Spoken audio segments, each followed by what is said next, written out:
Christmas was meant to be magical, but this year, it brought nothing but devastation. On Christmas morning, Michael expected joy, the laughter of his children, the warmth of family. Instead, he woke to an empty bed, a missing wife, and a single envelope that shattered his world. Inside? DNA test results. No note, no explanation, just cold, undeniable proof that the children he had raised might not be his. Then came the final blow, a USB drive labeled Real Dad. Eleanor had vanished, leaving behind nothing but unanswered questions and a legal battle waiting to unfold. But if she thought Michael would go down without a fight, she was dead wrong. Hello, my friend. I'm so glad you stopped by my channel. If it's your first time here, don't forget to subscribe and like this video, as every like truly inspires me. Now, let's get started. Christmas had always carried a certain magic, an enchantment that never faded no matter how many years passed. As a child, the holiday was filled with excitement and wonder, and as an adult, I made it my mission to pass that same joy on to my own children. My wife Eleanor and I had spent 8 years building a life together, and she had a rare ability to light up any room she entered. Charismatic and effortlessly warm, she had a way of making people feel drawn to her. I never once doubted her love, for me, for our family. But this year, something felt off. It wasn't anything overt, just a series of subtle shifts. She seemed more withdrawn, her patience fraying at the edges. The smallest inconveniences irritated her, and she kept her phone closer than usual, a quiet protectiveness that I dismissed as holiday stress. She had taken charge of nearly all the Christmas preparations, making sure our children would wake up to their dream gifts beneath the tree. I convinced myself I was imagining things and pushed my concerns aside. On Christmas Eve, after Eleanor and the kids had gone to bed, I stayed up to finish wrapping the last of the presents, arranging the stockings, and ensuring everything was just as it should be. The thought of seeing their delighted faces in the morning filled me with warmth. Eventually, fatigue took over, and I drifted off on the couch. A small voice roused me from my sleep. "Daddy, is it morning yet?" My youngest, Bonnie, stood beside me, rubbing her sleepy eyes, barely able to contain her excitement. I glanced at my watch, just past 6. "Not yet, sweetheart," I murmured, pulling her into my arms with a tired smile. "Go wake up your brother while I get Mommy," I suggested, setting her down gently. As I climbed the stairs, an inexplicable unease settled in my chest. The house was unnervingly silent. When I pushed open our bedroom door, my breath caught in my throat. The bed was empty. The blankets on Eleanor's side were neatly folded back, and her phone was missing from the nightstand. At first, I reasoned that she might have slipped out for a last-minute surprise, something thoughtful, something grand.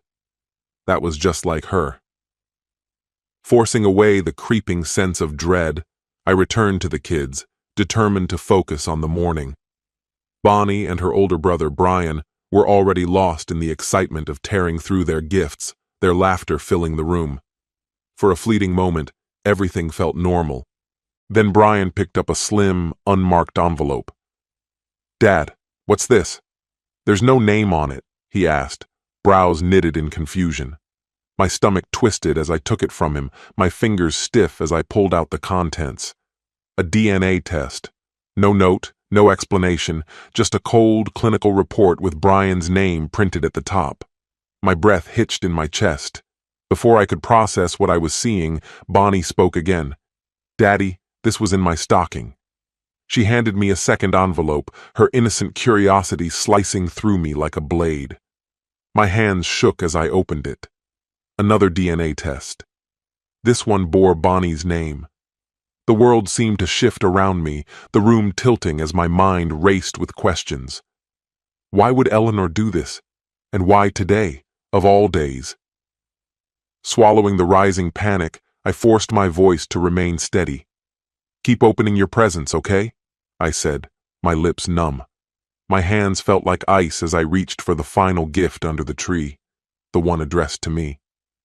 A heavy weight settled in my gut as I tore away the wrapping. Inside was another envelope, Eleanor's handwriting scrawled across it in familiar loops. Divorce papers.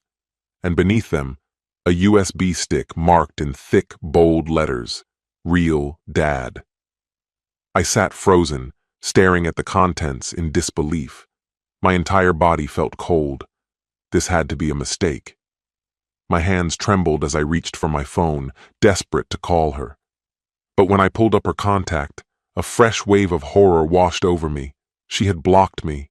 Around me, the remnants of wrapping paper littered the floor, the children still lost in their happiness, oblivious to the disaster unfolding around them. Eleanor was gone.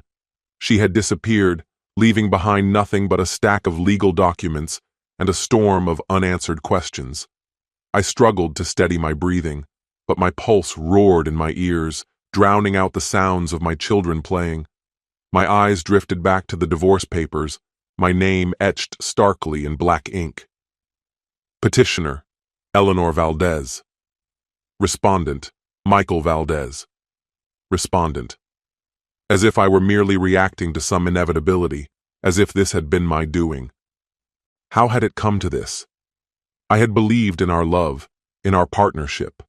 I had trusted her. I had never doubted that we were in this together. But this had been orchestrated, planned, and executed with the precision of someone who wanted to ensure maximum devastation. Memories surged forward, sharp and unbidden. 12 years ago, we had met at a mutual friend's barbecue. Eleanor had been impossible to ignore, tall, poised, and with a laugh that turned heads. I had just returned from my time in the Navy, still struggling to adjust to civilian life, working as a mechanic while trying to figure out what came next. She had been ambitious, already making strides in corporate HR. She had approached me first, her smile teasing as she handed me a beer. "You look like you've seen a lot." I had grinned, already drawn in. "I've seen enough to know I've never seen anyone like you." And just like that, we had fallen fast, hard, and completely. But now, on this Christmas morning, everything, the love, the trust, the life we had painstakingly built, was gone. A year into our relationship, I asked her to be my wife. She didn't hesitate. Her answer was an immediate, unwavering yes. We spent countless evenings lost in conversation about the life we were building together. We envisioned the children we would raise, the home that would shelter our love, even the dog that would one day become part of our family. I truly believed we were creating something unbreakable. 3 years into our marriage, our daughter, Bonnie, came into the world. The moment I held her, an undeniable truth settled over me. I would move mountains for this tiny, fragile life. She had Eleanor's striking blue eyes and my lopsided grin. 2 years later, our son, Brian, arrived, a whirlwind of energy, dark curls bouncing as he laughed, a sound that could erase the hardest of days. I poured everything I had into giving them the life they deserved. Long days at the auto shop turned into nights of extra work, repairing cars in our driveway to make ends meet. I missed dinners, I skipped bedtime stories, but I never complained. Every sacrifice felt justified. Eleanor had the tougher role, or so I thought, staying home, navigating the daily chaos of raising 2 young children. When Bonnie started school, she picked up a part-time job, and I was happy for her. She seemed lighter, re-energized, like she had rediscovered a lost piece of herself. But soon, the late nights started. Work dinners, she called them, team-building events. I never doubted her. She was my wife. Why would I? Instead, I focused on being the best father I could be. I was there for Brian's soccer games, cheering him on from the sidelines. I clapped the loudest at Bonnie's ballet recitals. I convinced myself I was doing everything right, that I was enough. Then I found the DNA results. A suffocating dread settled over me as I stared at the documents. My hands trembled, my pulse pounded in my ears. Were they even mine? Panic took over. My gaze darted across the room until it landed on a USB stick labeled "Real Dad." My breath caught in my throat as I shoved it into the laptop. The screen flickered, displaying grainy footage, clearly taken from a phone. And then, there she was. Eleanor's face, a warm smile stretching across her lips, made my stomach twist. "Hey kids," she began, her voice calm, almost affectionate. "If you're watching this, it means Michael has figured things out by now. I wanted you to hear it from me." My throat constricted. "Brian Bonnie," she continued, her tone eerily gentle. "You deserve the truth. Your real father's name is Tiago. You know him. He's the nice man who came to fix the gutters last summer." My stomach dropped. Tiago. The contractor I had hired. The man I had shared beers with on the porch, welcomed into my home, trusted. "I'm sorry it had to be this way," she added, her voice hollow, void of true regret. "But this is for the best. I'll explain everything when I come back." When she comes back, she was gone. No warning, no final words, no confrontation. She had simply vanished, leaving behind nothing but devastation. A fury unlike anything I had ever known surged through me. This wasn't just betrayal. It was a deliberate act of destruction. I had given everything to our family, devoted every ounce of myself, and she had discarded it all without a second thought. She had planned this. She had severed all ties, blocked my number, and disappeared without looking back. I couldn't sit there, drowning in shock. I needed help. There was only one person I could call. My sister, Amy. My voice cracked as I dialed. "Amy," I rasped, struggling to contain the storm inside me.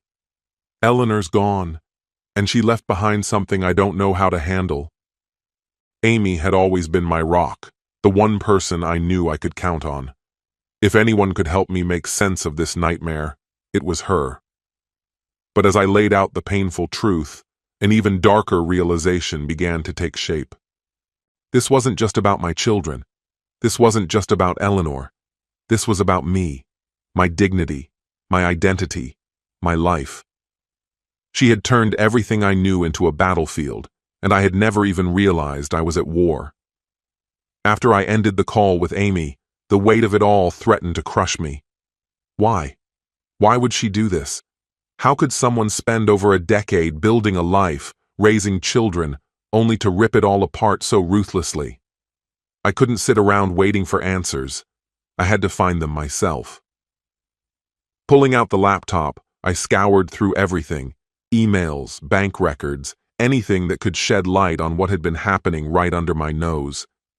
Eleanor had never been cautious with passwords, often saving them out of convenience. I didn't feel guilty about digging. She had already burned every bridge. What privacy did she deserve? And then, I found it. An email. Sent weeks ago. To Tiago. The subject line: "It's all in place." My pulse roared as I clicked it open. "Tiago, by the time you read this, Michael will know everything. I can't live this lie anymore. He's a good man, but that's all he is. Just good enough. I've spent 12 years pretending to be happy, but I'm not. He focuses on work, on the kids, on the house, but he never focuses on me." I clenched my fists, my nails digging into my palms. "You saw it yourself. He doesn't even notice when I'm crying out for attention. He thinks being a great provider makes him a great husband. But I want more. I want passion. I want someone who looks at me the way you do." A bitter taste filled my mouth. She had never truly loved me.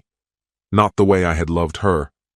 And now, she had obliterated everything we had built, walking away as if none of it had ever mattered. Michael had always been the definition of dependable, a man who embraced structure and consistency. But what once made him an anchor in Eleanor's life had now become, in her eyes, an unbearable weight. She had tolerated predictability long enough. The kids would adjust.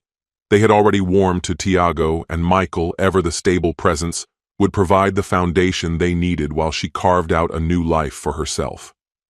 Once the divorce was finalized, the details of custody could be ironed out. No need for worry.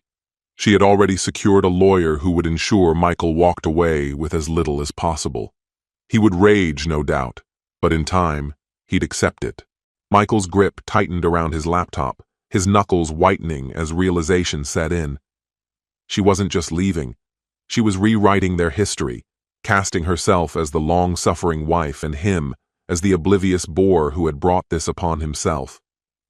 To her, he was unremarkable, uninspiring. The sheer absurdity of it almost made him laugh. Every late-night conversation they had shared, every compromise he had made to build a secure future for their family, every ounce of effort he had poured into their lives, it had all been discarded in her mind, twisted into a narrative that justified her betrayal. Worse still, she was pulling the children into her illusion, weaving them into her picture-perfect future with Tiago. That was when Amy stormed into the room, her eyes narrowing the moment she caught sight of his expression. "Michael? What the hell is this?" Without a word, he turned the laptop toward her. She read in silence, her face darkening with each passing second. "Unbelievable," she muttered, her voice dripping with contempt. "She's something else." Amy had always been the fighter between them, quick-witted, fierce, and fiercely loyal. As they sat there, her indignation grew to match his own. "You're not going to let her walk away with everything," she declared, snapping the laptop shut. 12 years of your life, and she thinks she can just erase you? Not happening. If Eleanor wanted her grand new beginning with Tiago, so be it. But she wasn't going to tear down everything Michael had built and expect him to stand by, helpless. A plan began to take shape, one that would shatter her illusions and remind her exactly who she had underestimated. First, he contacted the bank. Years ago, he had discreetly opened a separate savings account for emergencies. This situation more than qualified. He froze their shared accounts immediately, cutting off her access to any funds she might try to siphon away. Next, he reached out to a family law attorney. Amy had already begun compiling evidence, records of Eleanor's affair, a full breakdown of their finances, even DNA tests for the kids, just in case she attempted to manipulate the custody battle. But the real weapon was Tiago's past. Michael still had documentation from the off-the-books contracting work Tiago had done on their home. Cash payments, no formal invoices. What mattered were the liability waivers, each signed with Tiago's full name, social security number, and licensing details. A few calls and some research confirmed what Michael suspected. Tiago had been operating without a valid contractor's license for years. Michael had everything he needed to report him. And that was just the beginning. Then, there was Eleanor's job. She had carelessly sent personal emails to Tiago from her work account, blurring professional and private lines. Michael forwarded the incriminating messages to her employer, ensuring they were made aware of her misconduct. The final strike? A video file. He uploaded it to a private sharing site and sent the link to her parents, along with a single message. "You should see who your daughter has become." This wasn't just about revenge. It was about truth. Eleanor had rewritten their past to suit her desires, but Michael wasn't going to let her walk away unscathed. As the first dominoes fell, he realized this was bigger than reclaiming his dignity. This was about protecting his children and salvaging what she had tried to destroy. The next move? Facing her. Days passed without a single word from Eleanor. No texts, no calls, just silence. Michael drifted between fury and sorrow, questioning how he had missed the signs. The only thing anchoring him was his children, the only thing preventing him from spiraling into bitterness. They needed a father who refused to crumble under betrayal. Amy kept him on course, managing the legal front, organizing documents, ensuring Eleanor had no opportunity to steamroll him in court. Meanwhile, Michael saw his plan through. The accounts remained frozen. The authorities had been notified about Tiago's illegal work. Eleanor's employer had been informed of her indiscretions. He didn't know when the full fallout would hit, but he knew it was inevitable. Then, 5 days after Christmas, his phone rang. Michael. Her voice was careful, tinged with something that almost sounded like regret. Almost. We need to talk. I'd say so, he replied evenly. Not over the phone. Meet me at the coffee shop on 6th Street tomorrow morning. For a brief moment he considered refusing, demanding answers right then and there. But no, if he wanted control, he had to be strategic. Fine, he agreed. But be ready to tell me the whole truth, Eleanor. Early the next morning, I arrived ahead of schedule, choosing a quiet table in the far corner where I could clearly see the entrance. When Eleanor walked in, she almost looked like her old self, polished, poised, the woman I once promised forever to. But her eyes betrayed her. Beneath the carefully put-together exterior, tension simmered. She slid into the seat across from me, her gaze darting everywhere but toward mine. "Michael," she started, her fingers twisting together on the table. "I know this is a lot. I never wanted to hurt you." "Don't," I cut in, my voice sharper than I intended. "Don't insult me with a scripted apology." I leaned forward, anger lacing my words. "You planned this, Eleanor, for months. You lied, manipulated, and now you expect to smooth it over with excuses? Fine, let's hear them. I'm listening." She hesitated, unprepared for my coldness. For once, she wasn't the one in control. "It wasn't supposed to happen this way," she admitted, voice trembling. I haven't been happy for a long time, Michael. Years. You were always working, always chasing the next project, the next paycheck. And me? I felt like I was invisible, like I didn't matter. My fists clenched under the table, nails digging into my palm as I struggled to keep my composure. Invisible? I worked myself to exhaustion for this family. For you. Everything I did was for you and the kids. Exactly, she snapped, frustration breaking through. You were so busy being a provider that you forgot how to be my husband. And then there was Tiago. A bitter laugh escaped me. Tiago. Right. Let's talk about Tiago, shall we? The guy I hired to fix our roof. The guy I welcomed into our home. The guy who, in return, decided to sleep with my wife. Real classy, Eleanor. Her face reddened, but she didn't back down. He made me feel alive again, Michael. Like I was more than just a wife, more than just a mother. He saw me. I exhaled slowly, rage burning just beneath the surface. Alive? Is that what you call sneaking around behind my back? Lying to our kids? I leaned in closer, lowering my voice but ensuring every word struck home. Did you feel alive when you sent DNA test kits to our children for Christmas? When you disappeared without a word so you could play house with your boyfriend? Her eyes widened, panic flickering in them. You saw the tests? I saw everything, I said, my tone flat, devoid of emotion. The emails to Tiago, the USB stick, and I've already taken steps to protect myself and the kids. You don't get to walk away from this without consequences, Eleanor. Her confidence wavered. What does that mean? What did you do? I leaned back, my expression unreadable. Your little fantasy with Tiago? It's about to collapse. His under-the-table contracting business? Reported. Your employer? Notified. Your parents? They've seen the video. They know exactly what kind of person their daughter has become. Her complexion turned ghostly white. For the first time, real fear flickered in her eyes. You can't do this, Michael, she whispered, her voice barely steady. Think about the kids. I am thinking about them, I shot back. They deserve the truth. They deserve better than a mother who tore their world apart for her own selfish reasons. She sat there silent as I stood and grabbed my coat. Enjoy your life with Tiago, Eleanor, I said, my voice calm now. But don't think for a second I'm going to make this easy for you. As I walked out of the coffee shop, something inside me shifted. The pain was still there, raw and aching, but beneath it, a newfound resolve took hold.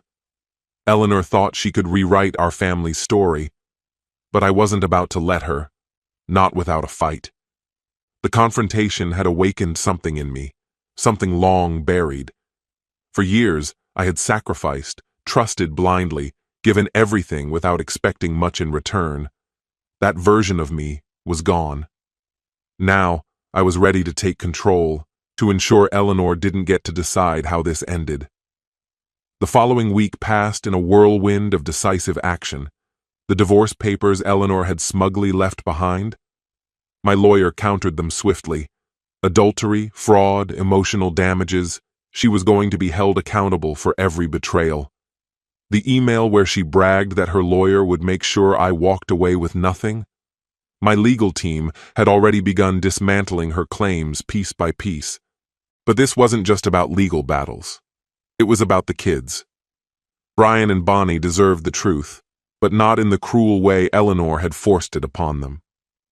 One evening, after dinner, I took a deep breath and sat them down, choosing my words carefully. "Guys," I said gently, "you know Mom has been away for a while now." Brian frowned, his small face clouded with worry. "Did we do something wrong?" "No, buddy." "Not at all," I reassured him, leaning in to meet his gaze. "This isn't because of you or Bonnie. It's something between Mom and me. We won't be living together anymore. But that doesn't change how much I love you. That will never change." Bonnie, too young to fully understand, climbed onto my lap and wrapped her little arms around my neck. I held her close, feeling the innocence of her love, the unwavering trust in her embrace. No matter what Eleanor had done, no matter the wreckage she left behind, I would make sure my children knew one thing above all else. They still had a father who would never walk away, and I would fight to give them the love and stability they deserved. "Are you mad at Mommy?" she whispered, her voice barely audible. I swallowed hard, my throat tight. "A little," I admitted, forcing a small smile. "But mostly, I'm just sad. No matter what, though, I want you to always remember. I'll be here for you. Both of you." It wasn't the perfect response. It didn't answer all their unspoken questions, but it was the only truth I could offer. As the days dragged on, the picture-perfect life Eleanor had carefully crafted began to crack. Her parents, staunchly traditional and obsessed with appearances, had reached out after seeing the evidence I sent them. From what I gathered through mutual acquaintances, their outrage wasn't just about her betrayal, it was about the fact that she had exposed our children to it. Meanwhile, Tiago's troubles were only beginning. The formal complaint I'd lodged against him had uncovered a series of violations, resulting in the complete closure of his contracting business. With no stable income, the future he and Eleanor had envisioned disintegrated before their eyes. I had braced myself for retaliation once she grasped the full extent of the damage, but instead, she buckled under the weight of it. A week later, my attorney delivered unexpected news. Eleanor was ready to settle. She had agreed to joint custody, relinquished her claim on the house, and even forfeited her share of our joint savings. The tone of her lawyer's messages practically oozed desperation, as though she wanted to erase the entire ordeal as quickly as possible. Her final blow came when Tiago abandoned her. Through a mutual connection, I learned he had never truly intended to follow through on his promises. The moment his finances crumbled and his name surfaced in legal proceedings, he disappeared without a trace. Just like that, the grand affair she had sacrificed everything for had disintegrated. By March, the divorce was finalized. I kept my composure in court, even as Eleanor tried to muster a tearful apology. "This isn't how it was supposed to end," she murmured, barely above a whisper. I remained silent. There was nothing left to say. The months that followed were the hardest. Some nights, I still reached across the bed out of habit, only to find cold, empty space. But little by little, life began to shift. Amy refused to let me withdraw into myself, dragging me out to dinner, introducing me to new people, reminding me that my life wasn't over. I reconnected with old friends, found joy in being a devoted father, and even reduced my work hours to spend more time at home. One evening, as I tucked Bonnie in for the night, She looked up at me with those wide, innocent blue eyes. "Daddy," she said softly, but with certainty, "I think you're the best dad in the world." Emotion tightened my chest, and I smiled. "Thanks, kiddo. That means everything." And in that moment, I realized something profound. Eleanor had shattered the life we built, but she could never break the most important bond, the one I shared with my children. I had been betrayed, blindsided, and left to pick up the pieces, but I had not been defeated. As I pressed a kiss to Bonnie's forehead and switched off the light, a feeling I hadn't known in years washed over me. Hope. For the first time in what felt like forever, the future was mine to shape, and I wasn't going to waste another second of it. This story has come to an end. Trust is the foundation of any relationship, but blind trust can be a dangerous illusion.